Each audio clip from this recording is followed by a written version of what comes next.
నేను జైలుకి వెళ్ళిపోతే నా కార్యకర్తలు ఎంత బాధపడతారా?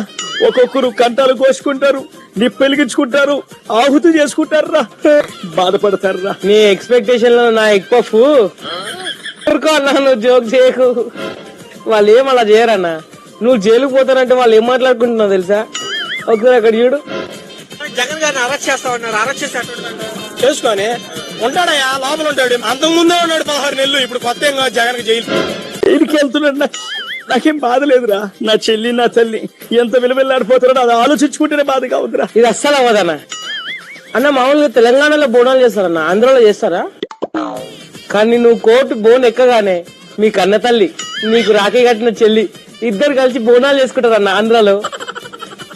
అన్నా అమ్మ ఎక్కడుందన్నా? అమ్మ ఎక్కడ ఉందంటే ఇంట్లో ఉంది. అదే ఎవరింట్లో? అంత పెద్ద ప్యాలెస్ లో భయంగా ఉందని చెప్పి చెల్లి దిగింది. అమ్మకి మరి నెలకి ఎంత అంత ఖర్చులకు పంపిస్తున్నావా లేదా? డబ్బులు కాదు గాని అమ్మ పేరు మీద ఉన్న గిఫ్ట్ డీడీ నా పేరు మీదకి షిఫ్ట్ చేసుకోవడానికి కోర్టు నుండి నెల నెల నోటీసులు పంపిస్తుంటా.